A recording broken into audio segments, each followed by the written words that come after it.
Bonjour à tous, bienvenue sur Échec et Pédagogie. Bonjour Laurent. Salut Romu, salut à tous. Donc aujourd'hui, on va avec Laurent vous présenter le deuxième volet de l'étude sur l'utilisation du roi en attaque. Donc lors de la précédente vidéo, on utilisait le roi dans des positions où il y avait encore beaucoup de pièces sur l'échiquier. Aujourd'hui, c'est un peu différent. Il y aura beaucoup moins de pièces. Ce sera plutôt des fins de partie ou en tout cas des positions où beaucoup de pièces ont été échangées. Et donc, on passe tout de suite au premier exemple, une partie entre Rivas Pastor et Rodriguez Guerrero. Donc, Laurent, nous t'écoutons religieusement. Au moins religieusement. Donc comme tu l'as dit, aujourd'hui nous étudions surtout des positions de finale, on va dire, même si dans la position qui nous intéresse, les dames sont encore sur l'échiquier, ce qui signifie que ce sont des finales dans lesquelles les rois doivent se méfier, ils ne peuvent pas totalement participer au jeu librement, il y a toujours un petit danger de se faire mater. Alors dans cette situation qui semble particulièrement équilibrée, les blancs ont un avantage marqué, on va dire, du fait qu'ils dominent la seule colonne ouverte sur l'échiquier, la colonne C. La dame a déjà investi la 7e rangée.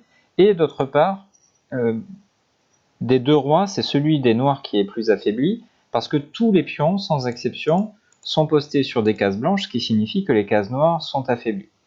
Et justement, sachant que la colonne C ne peut pas suffire par elle-même à gagner la partie, le joueur avec les blancs va essayer va mettre en place une stratégie pour profiter de ces cases noires et, vous vous en doutez, il va utiliser pour cela son roi. Et il a commencé par le coup roi H2 dans cette position. Alors évidemment, c'est une façon d'éviter d'éventuels échecs intermédiaires sur la première rangée dans la suite de la partie, mais c'est aussi une façon d'aller attaquer la faiblesse sur case noire de l'adversaire en liaison avec une dame qu'on imagine facilement profiter de la case de 5 ou de la case F6 par exemple.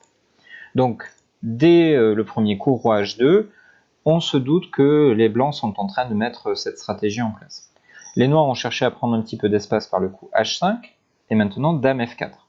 Facile à comprendre, la dame se poste de façon à pouvoir attaquer vers F7 et vers les cases noires, et par la même occasion libère la case C7 pour une occupation par la tour C2. Il est compliqué pour les noirs de lutter contre cette 7e rangée, contre cette menace d'invasion de la 7e rangée, parce que si on devait jouer tour E7, il y aurait par exemple des possibilités de venir donner un échec sur la 8e, et en cas d'interposition, on pourrait tout à fait revenir sur la 7e rangée. Tout n'est pas forcé évidemment, mais c'est pour montrer que une seule tour noire a du mal à lutter face à toutes ces menaces d'invasion, que ce soit sur la 7e ou sur la 8e. Donc les noirs ont choisi un coup probablement un petit peu trop passif, mais on va pas analyser la position dans le détail. Ce qui nous intéresse surtout, c'est la stratégie utilisée par les blancs pour gagner la partie.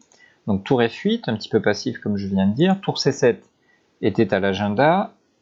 A5 pour essayer peut-être de créer un petit peu de jeu sur l'aile dame, même si on ne sent pas une initiative absolument folle de la part des noirs.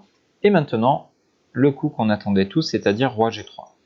Donc c'est une façon vraiment étonnante de jouer en finale. On a l'habitude de dire qu'en finale, il faut utiliser son roi plutôt pour aller attaquer les pions faibles. En tout cas, on a l'habitude de conseiller, notamment aux débutants, d'utiliser le roi, de l'amener vers le centre de l'échiquier.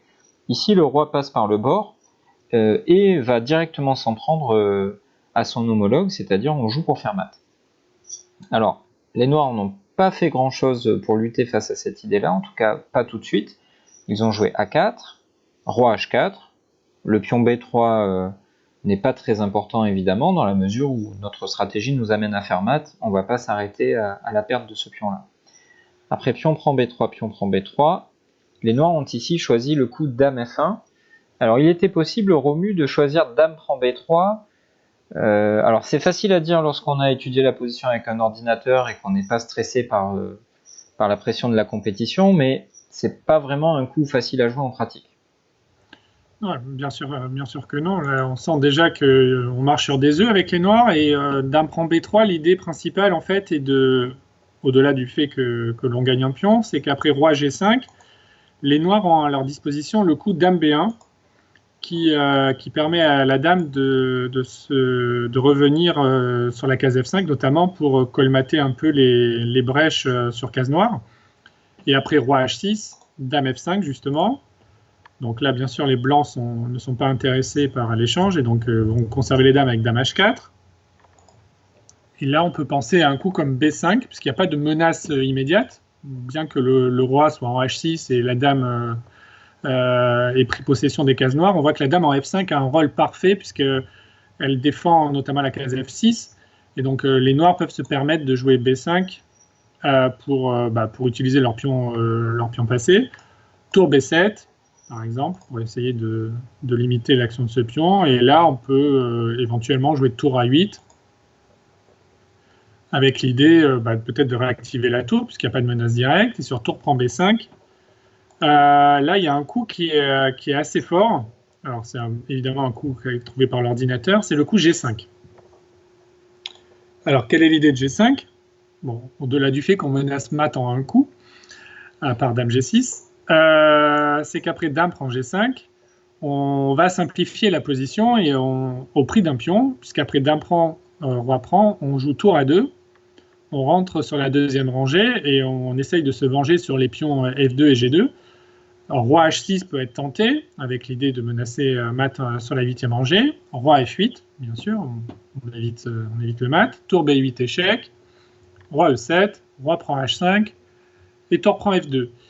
Et cette position c'est bien sûr à l'avantage des blancs, puisqu'ils peuvent par exemple jouer tour G8 pour défendre le pion G2.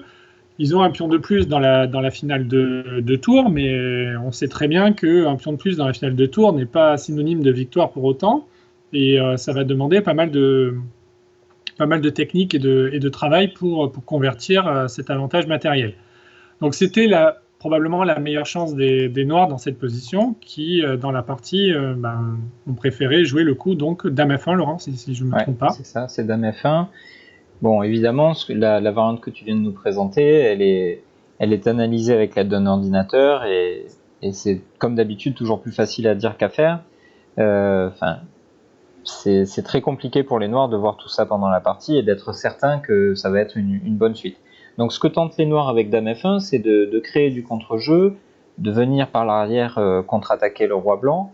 C'est probablement un petit peu trop tard et surtout on va voir que ça ne met pas tellement les blancs en difficulté, ils ont le contrôle absolu de la position. Bien entendu, roi G5 a été joué, et ici on s'attendrait au coup dame prend G2 qui n'a pas été choisi par Rodriguez Guerrero.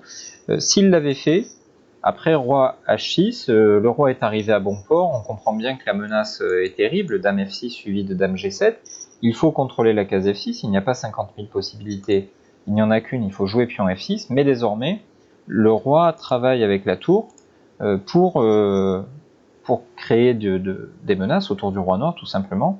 Et donc après tour G7 échec et roi H8, on a une attaque tout à fait impressionnante de la part des blancs.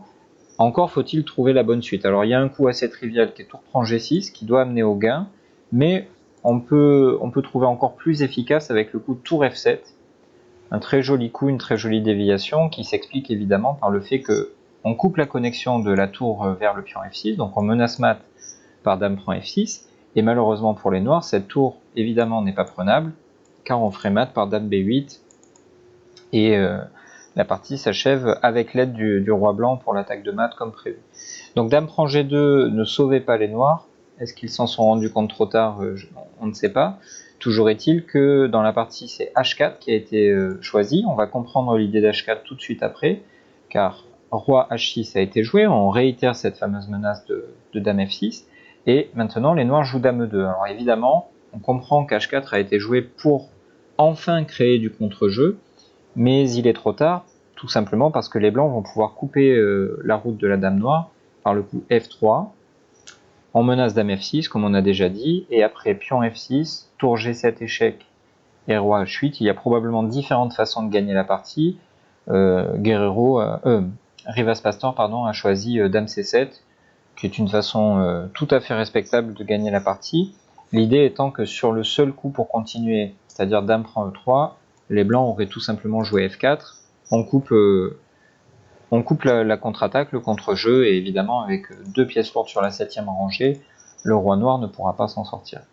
Donc une partie qui révèle différentes choses. La première, c'est que dans les finales, entre guillemets finales, avec dame et tour contre dame et tour, il faut s'attendre à des attaques de mat. Ce sont des finales qui n'en sont pas vraiment finalement. D'ailleurs, pour certains appellent ça la 4e phase, c'est-à-dire ce n'est ni un milieu de partie, ni une finale, mais voilà, c'est un groupe de positions à part entière, on va dire, les finales avec dame tour contre dame et tour. Et donc, avec ce type de matériel, on peut penser à utiliser notre roi. Évidemment, il faut faire ça avec beaucoup de précaution, parce qu'on comprend bien que si on n'avait pas le coup F4 par exemple, la partie serait terminée en défaveur des blancs. Mais voilà, ce sont des positions étonnantes dans lesquelles on joue finalement plus pour faire mat que pour faire une promotion, contrairement à d'autres finales avec d'autres matériels. Alors Romu, tu vas nous présenter la prochaine partie. On va se placer du point de vue des Noirs. C'est une partie entre Mizocic et Mirkovic, jouée à Belgrade en 1980.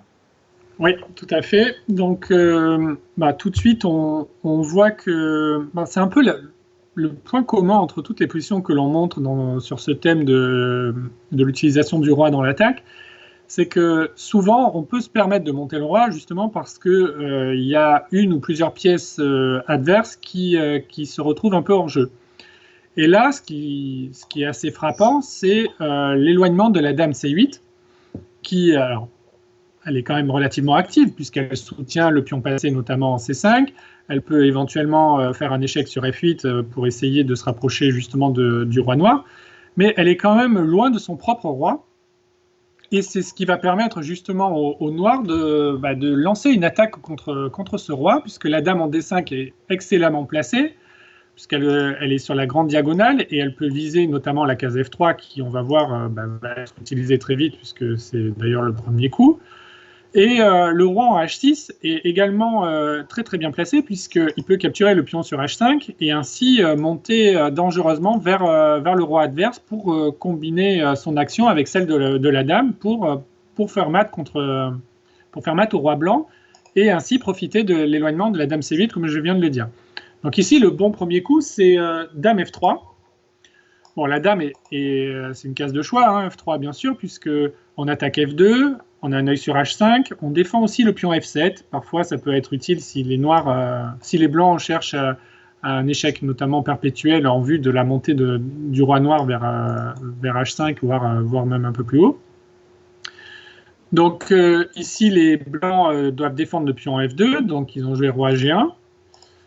Et là, je ne l'ai pas dit, mais il y a aussi un autre atout dans la position noire, c'est la majorité de pions sur l'aile dame, avec ce duo de pions B5-C4 qui fait face au seul pion C3, et donc la possibilité éventuellement de sacrifier le pion B pour libérer la marche en avant du pion C.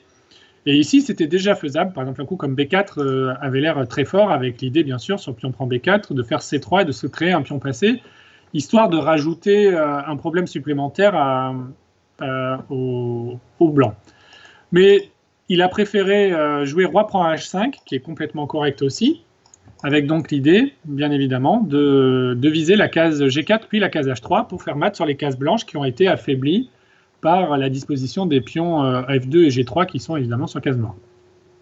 Ici, les blancs ont joué dame D7, donc avec l'idée d'essayer de ramener la dame au plus vite pour colmater les brèches dans le camp adverse.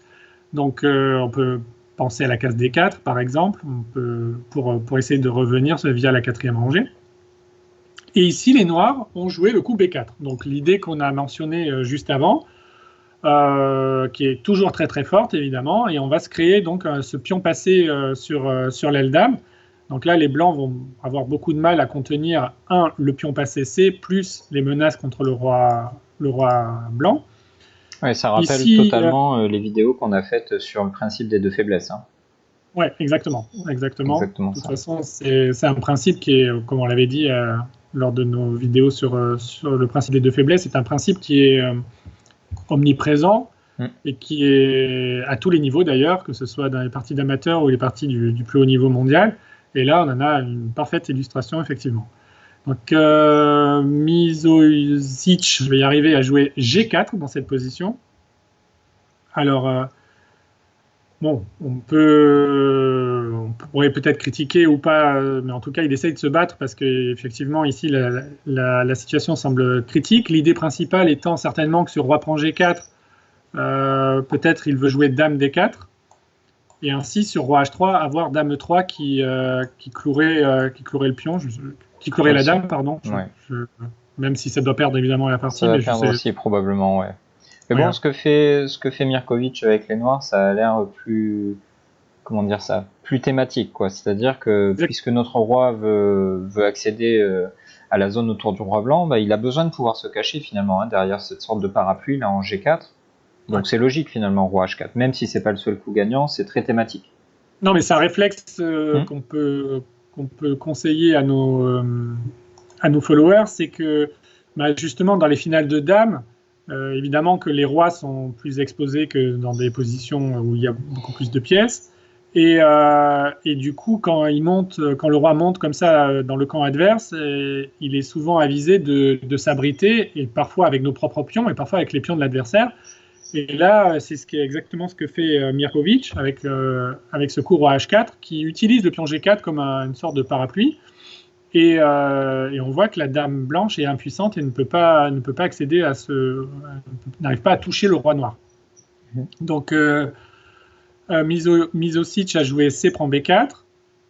Donc, C3 évidemment est la suite logique. Dame A4 pour tenter d'arrêter ce pion. Donc, comme la dame défend la faiblesse sur l'aile dame, on continue l'action sur l'aile roi, c'est toujours le même principe.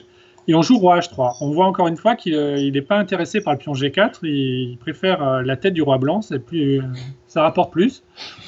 Donc on menace dame G2 mat, donc roi F1 est le seul coup. Dame D3 échec. Donc la dame, pourquoi il joue dame D3 ? 1, pour faire échec et donc gagner un peu de temps. 2, il se rapproche du pion C3 et donc permet son avancée. Et en plus, il y aura des échecs sur la première rangée qui seront à disposition et qui peuvent être très pénibles pour les blancs. Donc roi E1. Ouais, forcé car sur roi G1, on serait maté par dame B1. Immédiatement. Donc roi E1. Alors là, il pourrait avancer le pion en C2 et certainement que ça gagnerait très, très rapidement. Il a préféré jouer roi G2. Qui menace mat par dame D2, puisque le roi en G2 prend la case F1 au roi blanc. Et donc sur roi G2, il a joué dame à 8 échecs. Dame à 8 échecs, oui, pardon. Et après roi G1, c'est la fin, puisque le roi est parfaitement en sécurité en G1. On voit que la dame blanche ne peut plus l'atteindre. Et la menace dame D2 est extrêmement pénible. Et s'il jouait dame A2, certainement dame F1 aurait un joli échec et mat. Ouais.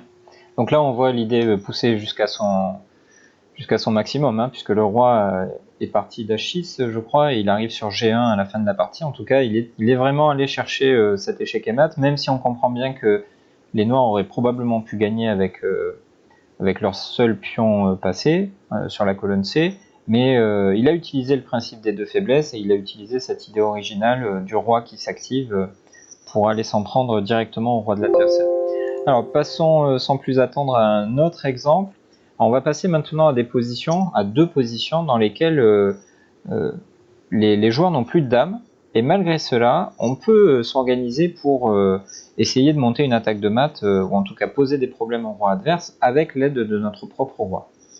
Alors ici, c'est une partie extrêmement classique, on va dire, jouée en 1922 entre Tarrasch et Réti. Comme souvent dans les positions qu'on vous a présentées dans cette série, l'un des deux joueurs a des problèmes sur une couleur. Ici, les noirs ont posté tous leurs pions sur les cases blanches. Alors ils l'ont probablement pas fait volontairement, mais il s'avère que les cases noires sont faibles. Et au-delà de ça, le fou H6 est un vrai poison pour le roi noir, et la tour E7 évidemment est sur un poste absolument parfait. Elle bloque elle aussi le roi noir et elle permet l'attaque de différents pions. On ne va pas s'abaisser à ramasser le pion E6, qui n'est absolument pas ce que l'on cherche à gagner. Ce qu'on cherche à gagner, c'est pas un pion, c'est la partie, donc on ne veut pas que le roi noir notamment puisse se réveiller. Donc plutôt que de prendre ce mauvais pion sur E6, eh bien Taraj va commencer l'activation de son propre roi, et maintenant vous en avez l'habitude, il va pouvoir passer par la même couleur et accéder soit à E6, soit à F6, en tout cas il va participer à l'attaque, que ce soit pour aller mater le roi de l'adversaire, ou peut-être aller carrément chercher le cavalier E8 qui semble particulièrement inactif. Alors, Réti a essayé de s'activer avec cavalier D6. On comprend que l'une de ses idées, ce serait notamment de pouvoir chasser le fameux envahisseur sur H6. Malheureusement, en quittant la case E8, le cavalier ne défend plus la case G7. Donc, Taraj va immédiatement exploiter cette idée-là pour dévier le roi, l'obliger à aller dans le coin, et maintenant jouer tour D7. Et par cette petite manœuvre de va-et-vient, on comprend que le roi n'est plus sur G8, donc ne défend plus la case F7, et les noirs ne peuvent pas appliquer leur idée de cavalier F7. D'autre part, en ayant bloqué le roi sur H8, il n'y a pas de coup comme tour A6 à cause d'un trivial mat du couloir. Donc le cavalier, malheureusement pour lui, doit aller vers d'autres cases moins intéressantes pour la défense. Évidemment, le pion C3 est le cadet de nos soucis. On joue pour l'attaque directe. Et après, roi G3, cavalier prend C3, roi F4, cavalier B5, bon, les noirs font ce qu'ils peuvent, c'est-à-dire pas grand-chose. Le roi continue à se faufiler. Et après, tour E8, roi F6. Et ici, on comprend bien que ça devient trop compliqué pour les noirs qui doivent évidemment essayer de ne pas perdre tous leurs pions, mais aussi lutter face à des menaces comme roi F7 qui bien entendu attaque la tour, mais surtout menace Ramat ensuite avec fou G7. Et malheureusement, on ne peut pas tout faire à la fois, ça va pas être possible de contrer toutes ces menaces-là, et Réti a préféré s'arrêter là. Donc c'est étonnant parce que avec une tour et un fou face à une tour et un cavalier, on ne s'attend pas à une attaque de mat, mais lorsque, comme dans la position initiale, le roi adverse est bloqué, bien évidemment, on n'a pas besoin de beaucoup de pièces pour faire mat. 2 ou 3 pièces suffisent, surtout lorsqu'elles sont aussi bien coordonnées et que l'adversaire a aussi peu de défense. Donc on peut utiliser le roi en attaque, même avec une position sans dame. Et d'ailleurs, Romu, tu vas nous montrer ça avec un autre exemple extrêmement célèbre, Alekhine face à Yat, une partie jouée en 1922. Oui, c'est un classique également. Donc là, qu'est-ce qu'on peut dire dans la position? On voit que les blancs ont parfaitement posté leur tour, notamment sur la colonne C, en C1 et C5. Ils dominent également, ils ont un cavalier qui est extrêmement bien placé en E5, qui profite justement de la faiblesse des cases, de la case E5, puisque les pions ont été placés sur case blanche, les pions E6, F5 et D5. Et on voit que le roi noir est tout seul, puisque toutes les pièces noires sont postées sur l'aile dame. On voit le fou en A6, qui, bien qu'il ait une diagonale à sa disposition, une diagonale relativement grande, il n'y a pas vraiment de cible et il n'y a pas vraiment de moyen d'utiliser ce fou de manière intéressante. On voit que sur cette diagonale, aucune case est vraiment utile pour les noirs. Et les deux tours ont des rôles qui sont assez spectateurs, puisque les deux tours sont placés sur des colonnes sur lesquelles se trouvent des pions noirs. Donc il n'y a aucune action, aucune cible pour ces pièces-là. Donc comme on l'a dit déjà précédemment, on profite de l'immobilisation, en tout cas de la passivité des pièces noires sur l'aile dame, pour entreprendre une action sur l'aile roi. Et vu que les pièces blanches, le cavalier et les deux tours sont déjà excellemment postés et c'est difficile de les améliorer, on va essayer de rajouter encore un peu plus de pression sur les épaules du roi noir en joignant le roi blanc à l'action, et c'est pour ça qu'il a joué roi F2, avec l'idée de se diriger vers le roi noir qui est tout seul, comme on l'a dit, et qui donc... l'action du roi combinée avec celle du cavalier et des deux tours va s'avérer être décisive. Alors, la suite de la partie, c'est roi H7. Alors ici, on pourrait se poser une question quand même. Si les noirs se doutent de ce qui va se passer, pourquoi n'essaient-ils pas d'échanger les tours, en se disant moins il y a de matériel et moins j'aurai de chance de me faire mater?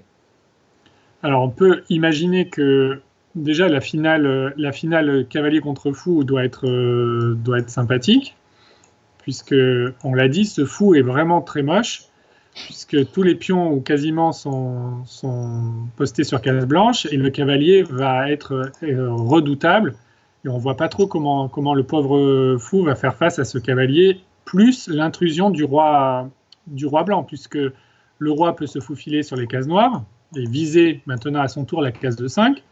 Le cavalier, comme tu l'as bien dessiné avec ta jolie flèche, peut aller sur la case C5, où il aura dans le viseur le pion E6 et le pion A4, ce qui va contraindre les noirs à être d'une extrême passivité, et à mon avis, ça va être plus que passif, ils vont juste devoir lâcher du matériel, puisque la seule case qui permette au fou de défendre E6 et A4, c'est D7, mais le problème, c'est que lorsque le cavalier vient sur C5, il contrôle la case D7. Donc c'est un souci, on va gagner facilement cette finale. Ouais. C'est une finale typique bon cavalier contre mauvais fou. Exactement, donc du coup le drame pour les noirs, c'est qu'ils voient ce qui va leur arriver, mais ils ne peuvent rien faire pour lutter contre ça, puisque essayer de simplifier la position pour éviter de se faire mater, ce serait tomber finalement dans une finale tout aussi perdante. Donc tout ce qu'ils peuvent faire, c'est choisir de quelle façon ils vont perdre, ce qui n'est jamais très agréable. Donc Yates... Pardon ? Roi H7. Ouais, du coup, il a joué Roi H7. Il a choisi Roi H7. Ouais. Bon, il contrôle la case G6. Peut-être il avait compris que le roi blanc veut se diriger vers l'aile roi, et donc il essaie de contrôler un peu les cases qui ont été affaiblies. Bon, on va voir que ça va s'avérer insuffisant. Donc Alekhine a continué par H4. Donc ça, c'est un coup assez thématique. L'idée étant de prendre de l'espace et pourquoi pas avancer le pion jusqu'en H5. Et ainsi fixer les pions G7 et H6 et regagner le contrôle de la case G6. Donc Yates a joué tour F8, donc toujours dans l'espoir de ramener un peu quelques défenseurs vers l'aile roi, ou en tout cas il fallait bien jouer un coup de toute façon, donc il a choisi tour F8. Alors peut-être faire F4 aussi, peut-être, je ne sais pas, pour essayer de trouver un peu de jeu. En tout cas, Alekhine a choisi Roi G3, qui met fin aux espoirs des Noirs de jouer justement F4. Et là, il joue tour FB8. Donc on comprend bien, là, c'est vraiment l'illustration parfaite de la passivité et de l'impuissance, j'ai envie de dire, des Noirs face à l'idée des Blancs. Donc Alekhine ne se prive pas pour améliorer sa position, il joue tour C7. C'est toujours sympa de mettre une tour sur la 7e rangée, donc comme ça, la tour est indélogeable. Et puisqu'on a vu que toutes les tentatives de simplification en fait faisaient le jeu des blancs, et la tour cloue le pion G7 et se trouve en face du roi noir.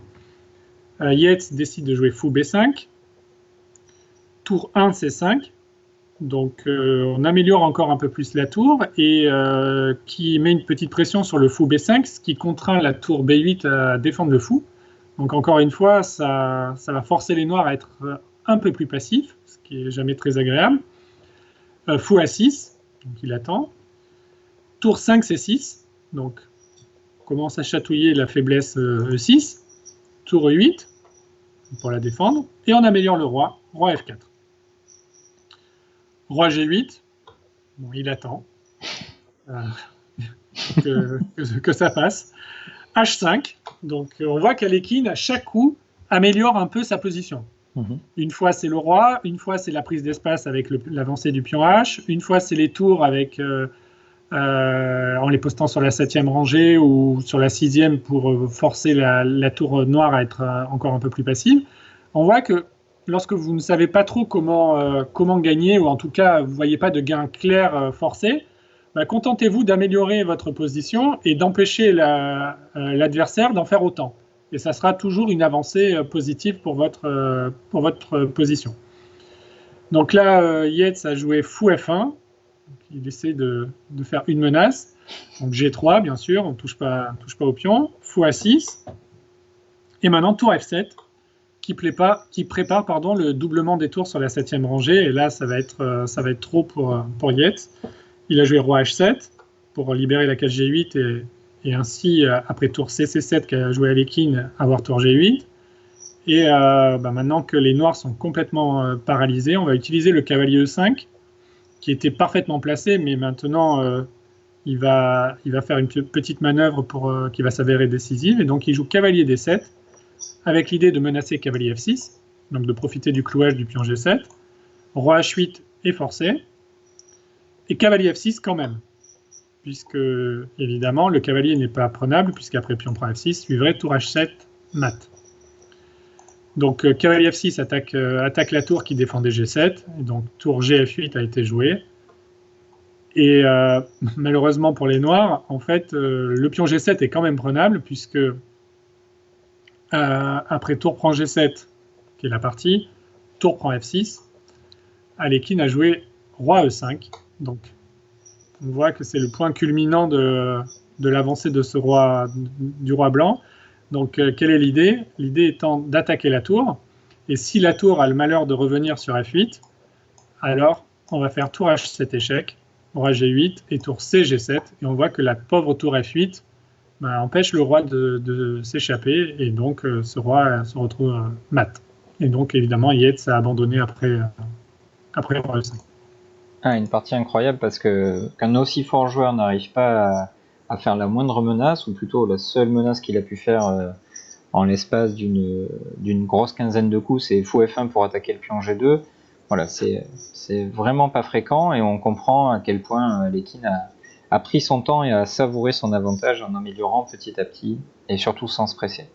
Alors on va voir un dernier exemple pour cette série de vidéos, pour montrer que bien que ce plan d'avancer le roi pour essayer d'aller faire mat est réussi dans les 9 exemples précédents, il peut parfois y avoir de mauvaises surprises, et on va voir ça avec une position qui a été créée par un grand maître qui s'appelle Vukovic. Ici on constate, comme dans les exemples précédents, que l'adversaire a un roi faible, notamment à cause d'une structure de pion qui est postée sur une seule couleur. Donc obligatoirement on pense ici à exploiter les cases noires pour attaquer, et on pourrait penser au coup roi H4 qui, bien qu'il sacrifie une tour sur échec qui plus est, et un fou qui pourrait être pris au coup suivant, nous donne l'impression que la partie va vite se terminer en notre faveur, car on va avoir roi H6 et dame G7 échec et mat. On comprend que l'embouteillage fou E8 tour F8 bloque le roi, ne permet pas aux noirs de défendre efficacement la case G7. Cependant, attention, lorsque vous utilisez votre roi et que vous le faites avancer vers le camp de l'adversaire, vous le mettez aussi en danger. On a vu quelques variantes dans des exemples précédents dans lesquels peut-être que le roi qui était à l'attaque aurait pu se retrouver en danger, et ici ça va être exactement le cas. Après dame prend F1, il semble que tout va bien pour les blancs, parce que bien sûr roi H6 n'est pas possible à cause de dame prend H3, mais on peut assurer notre roi avec le coup H4. Ça on a souvent vu ce cas de figure, les pions viennent couvrir en quelque sorte le roi blanc, mais maintenant dame F3 va permettre au noir de se défendre. Alors évidemment, si roi H6, on a dame prend G4, on tient la case G7 et on a 2 pièces de plus avec les noirs, tout va bien. Cependant, les blancs pourraient avoir prévu dame G5 échec, roi H8, et seulement maintenant roi H6. Avec l'idée de réitérer cette menace de mat sur G7, et bien entendu, les noirs ne peuvent pas se défendre par tour G8, car il aurait mat après dame F6, tour G7 et prise en G7.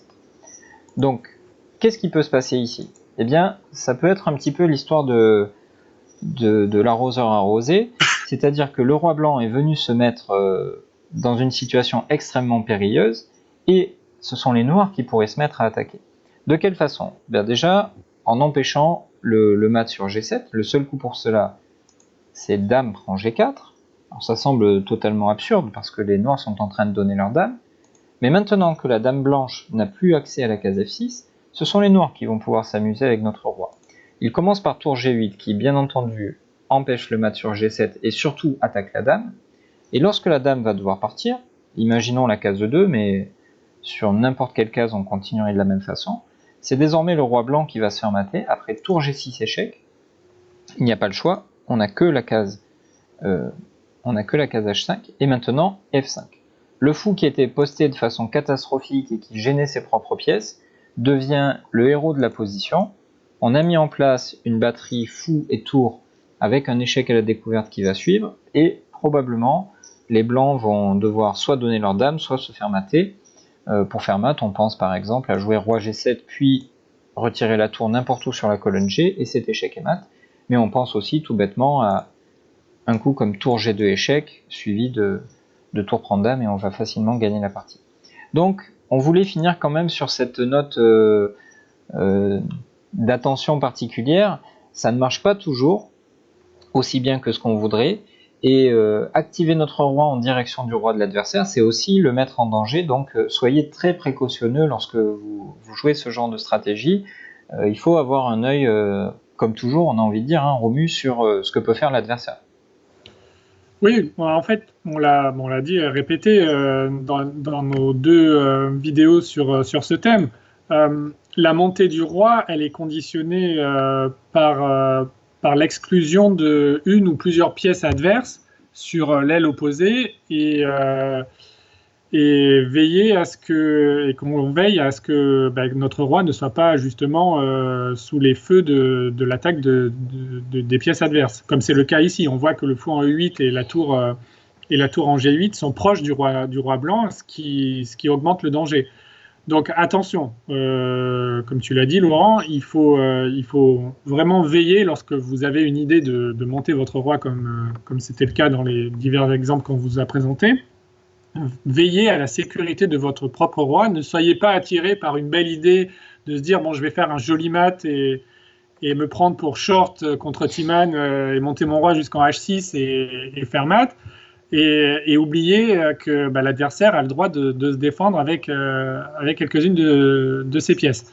Donc faites attention à ça, mais en revanche, on l'a vu dans pas mal d'exemples, donc lorsque l'adversaire fait preuve d'une passivité un peu trop grande et que certaines de ses pièces sont confinées un peu loin de leur roi, peut-être que utiliser le roi comme un attaquant supplémentaire peut être la solution à l'obtention du gain que vous recherchez. Donc voilà, c'était le but de ces deux vidéos, de vous montrer un peu ce thème qui n'est pas forcément très courant, bien sûr, puisque comme on l'a dit, c'est un peu dangereux, il faut être précautionneux avant de bien le faire. Et donc voilà, on espère que ces vidéos vous auront plu. N'hésitez pas à nous faire vos retours par vos commentaires réguliers, par vos mails parfois, par vos messages qui nous font plaisir et qui montrent qu'au moins nos vidéos vous sont utiles et on en est très, très heureux avec Laurent. N'hésitez pas à liker la vidéo, à vous abonner à la chaîne si ce n'est pas déjà fait, la partager autour de vous pour nous faire de la publicité comme certains et on les en remercie parce que c'est très sympa. Et on vous donne rendez-vous à très vite pour de nouvelles publications. Au revoir. À bientôt.